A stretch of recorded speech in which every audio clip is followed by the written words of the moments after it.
تمہیں مال اور تمہاری اولاد ہلاکت میں ڈال دے اور اللہ کے ذکر سے غافل کر دے۔ اولاد کا دینا یہ اللہ رب العالمین کی نعمت ہے۔ اللہ جسے چاہتا ہے اولاد کی نعمت سے بہرہ بند فرما دیتا ہے، لیکن ایسا نہ ہو کہ تم اولاد کی وجہ سے اللہ کو ہی بھلا دو۔ جس نے تمہیں اولاد کی نعمت سے سرفراز کیا ہے تم نے اسے ہی فراموش کر دیا، ایسا نہ ہو۔ اور اللہ رب العالمین مال بھی اللہ پاک کی نعمت ہے، جسے چاہے وہ عطا کرتا ہے، لیکن کہیں ایسا نہ ہو کہ تم مال کی وجہ سے بھی اللہ کے ذکر سے غافل ہو جاؤ، یہ مال و اسباب بھی تمہیں کہیں ہلاک نہ کر دے۔ ایک حدیث یاد آئی اس حوالے سے، صحیح مسلم شریف کی حدیث ہے۔ اللہ کے نبی علیہ الصلاۃ والسلام فرماتے ہیں، فرمایا کہ ان اللہ لا ينظر الى صورکم واموالکم ولكن ينظر الى قلوبکم واعمالکم۔ اللہ رب العالمین کی نظر میں اس بات کی کوئی اہمیت نہیں ہے، اس بات کی کوئی اہمیت نہیں ہے کہ تم کتنے خوبصورت ہو، تمہارے نین و نقش کیسے ہیں، تمہاری آنکھیں کیسی ہیں، رخسار کیسے ہیں، ہونٹ کیسے ہیں، تمہارے چہرے پہ چمک کتنی ہے، تمہارے چہروں پر کشش کتنی ہے۔ اللہ رب العالمین کو اس سے کوئی سروکار نہیں۔ ان اللہ لا ينظر الى صورکم، اللہ پاک تمہاری شکل و صورت کو نہیں دیکھتا۔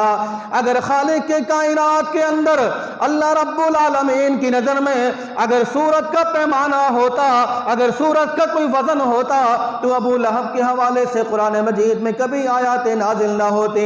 اگر صورت کا مقام ہوتا تو وہ کالا بلال حبشی جس سے لوگ بات کرنا پسند نہیں کرتے، وہ چلتا زمین پر ہے، اس کے قدموں کی آہٹ کبھی آسمان پہ سنائی نہ دی جاتی۔ یقین کیجئے خالق کائنات کی نظر میں نہ صورت کی کوئی ویلیو ہے، نہ خوبصورتی کی کوئی ویلیو ہے۔ ان اللہ لا ينظر الى صورکم، اللہ رب العالمین تمہاری شکل و صورت کو نہیں دیکھتا ہے۔ وَأَمْوَالِكُمْ، اور نہ وہ تمہارے پاس مال کو دیکھتا ہے کہ تمہارے پاس مال کیا ہے، کتنا مال ہے، بینک بیلنس کتنا ہے، کوٹھیاں کتنی ہیں، کاریں کتنی ہیں، کاروبار تجارت کتنا ہے، اللہ ان چیزوں کو بھی نہیں دیکھتا۔ لیکن اللہ کیا دیکھتا ہے؟ فرمایا کہ وَلَٰكِن يَنظُرُ إِلَىٰ قُلُوبِكُمْ وَأَعْمَالِكُمْ، اللہ رب العالمین تمہارے دلوں کے اندر پیدا ہونے والے وسوسات، خیالات، نیک ارادوں کو چیک کرتا ہے، اور پھر اس کے بعد جو اعمال تم کرتے ہو اللہ رب العالمین ان اعمالوں کو دیکھتا ہے۔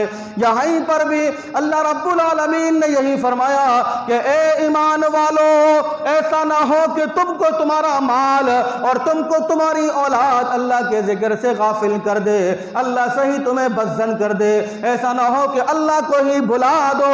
وَمَن يَفْعَلْ ذَلِكَ فَأُولَئِكَ هُمُ الْخَاسِرُونَ۔ جس کے مال نے اور جس کی اولاد نے اللہ کے ذکر سے غافل کیا، دنیا کی نظر میں وہ بڑا آدمی ہو سکتا ہے، حضرت جی ہو سکتا ہے، سیٹھ صاحب ہو سکتا ہے، ہزاروں ورکروں کا مالک ہو سکتا ہے، ہزاروں گز زمینوں کا مالک ہو سکتا ہے، دنیا کے اندر آب و تاب، شان و شوکت ہو سکتی ہے، لیکن خالق کے کائنات کے دفتر میں اور فرشتوں کی جماعت کی نظر میں اللہ نے فرمایا کہ فَأُولَئِكَ هُمُ الْخَاسِرُونَ، اس کا نام لکھ دیا جاتا ہے کہ نقصان اٹھانے والا، خالی ہاتھ آیا تھا اور خالی ہاتھ واپس آ چکا ہے۔ اعمال کا نام ہے اعمالہ، خالی پڑا ہوا ہے، کوئی اس کے اندر نیکی نہیں ہے، لہذا اس کا نام لکھو کہ یہ نقصان اٹھا کر آیا ہے۔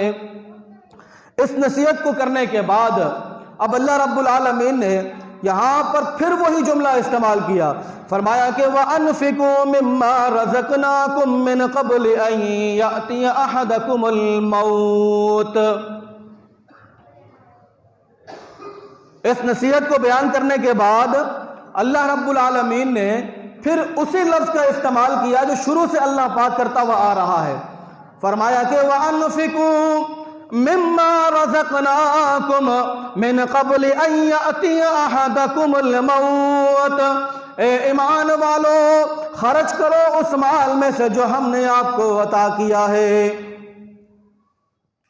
جو ہم نے آپ کو مال دیا ہے، وَأَنفِقُوا مِمَّا رَزَقْنَاكُمْ، جو ہم نے آپ کو عطا کیا ہے اس مال میں سے اللہ کی راہ میں خرچ کرو۔ کب خرچ کرو؟ أَن يَأْتِيَ أَحَدَكُمُ الْمَوْتُ، لفظ موت کا استعمال کیا ہے۔ یہ مال کب خرچ کرنا ہے؟ اس سے پہلے کہ موت کا فرشتہ تمہارے دروازے پر دستک دے۔ موت کے آنے سے پہلے اللہ کی راہ میں خرچ کرو۔ اب موت کب آئے گی، موت نے کب آنا ہے، ملاقات موت سے کب ہونی ہے، حضرت اسرائیل نے کب تشریف لانا ہے، اگر آپ کو اس بارے میں علم ہے تو پھر آپ انتظار کریے، پھر آپ انتظار کریں کہ جب ہمیں پتہ چلے گا کہ حضرت اسرائیل اب ہماری طرف روانہ ہو چکے ہیں تو لہٰذا اللہ کی راہ میں خرچ کر کے اپنا نامہ اعمال کو جو ہے وہ بڑھا دیا جائے۔ اگر کسی کو اس بارے میں پتہ ہے تو جس طرح پہلے ایک لائٹ ٹائپ کی نکالی تھی، وہ موبائل کے پیچھے لگا کرتی تھی، کال آنے سے پہلے وہ لائٹ جلنا شروع ہو جاتی تھی تو پتہ چل جاتا تھا کہ کال آنے والی ہے، پتہ چل جاتا تھا کہ کال آنے والی ہے، کیونکہ وہ لائٹ پہلے سے ہی جلنا شروع ہو جاتی تھی۔ اب بھی شاید ہوگی مارکیٹوں میں۔ تو اللہ رب العالمین نے کیا فرمایا کہ حضرت اسرائیل کے آنے سے پہلے جو مال ہم نے آپ کو دیا ہے اس مال میں سے اللہ کی راہ میں خرچ کرو۔ اور اس چیز کا تذکرہ خالق کائنات نے ایک نہیں کئی مقامات پر کیا ہے، وقت اس بات کی اجازت نہیں دیتا کہ ان تمام آیتوں کو آپ کے سامنے بیان کروں۔ یا الہ العالمین، جب موت کا فرشتہ آ جائے گا تو کیا مہلت نہیں دی جائے گی؟ کیا مہلت نہیں دی جائے گی؟ اللہ رب العالمین فرماتے ہیں کہ لا یستأخرون ساعتا ولا یستقدمون، ایک لمحے کے لیے بھی وقت کو نہ مؤخر کیا جائے گا نہ آگے لایا جائے گا، ایک لمحے کے لیے بھی ٹائم نہیں دیا جائے گا، نہ سوچنے کا ٹائم نہ بات کرنے کا ٹائم۔ جس بندے کی موت کا وقت مقرر ہو چکا ہے، چاہے وہ کسی بھی عالم میں ہو، کسی بھی کیفیت میں ہو، کسی بھی جگہ پر ہو، اسے مؤخر نہیں کیا جائے گا نہ ہی اسے مقدم کیا جائے گا۔ میرے محترم بھائیوں، اس بات کو اپنے ذہنوں کے اندر اچھی طرح بٹھا لیں، جب کسی کے ہاں ولادت ہونے والی ہوتی ہے تو ولادت کا ہم سب کو علم ہو جاتا ہے، گھر والوں کو علم، رشتہ داروں کو علم، آس پڑوس لوگوں کو علم ہو جاتا ہے کہ اتنے عرصے کے بعد، اتنے ماہ کے بعد اللہ پاک خوشخبری دینے والا ہے، علم ہو جاتا ہے۔ لیکن سبحان اللہ، قربان جاؤں اللہ کے اس فیصلے پر کہ کوئی مائی کا لال اس بات کا اعلان کر دے، دعویٰ کر دے کہ میں فلاں جگہ پر فلاں وقت پر میری وہاں پر موت واقع ہو جائے گی۔ اس لیے ہم دیکھتے ہیں ابھی باپ زندہ ہے تو بیٹا چل پڑا، دادا زندہ ہے تو پوتا چل پڑا، چھوٹے بھی جا رہے ہیں، بڑے بھی جا رہے ہیں، مرد بھی جا رہے ہیں تو خواتین بھی جا رہی ہے۔ تو پتہ یہ چلا کہ دنیا کے اندر آنے کا تو علم ہے، دنیا کے اندر آنے کا تو پتہ ہے، لیکن جانے کے حوالے سے کسی کو کوئی پتہ نہیں۔ اس لیے خالق کائنات نے فرمایا وَأَنفِقُوا مِمَّا رَزَقْنَاكُم مِّن قَبْلِ أَن يَأْتِيَ أَحَدَكُمُ الْمَوْتُ، اے ایمان والو خرچ کرو اس مال میں سے جو ہم نے آپ کو عطا کیا ہے اس سے پہلے کہ موت کا فرشتہ تمہارے دروازے پر دستک دے۔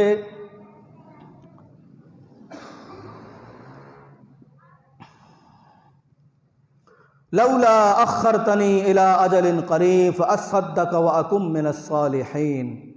بس یہیں پر بریک مارتے ہیں۔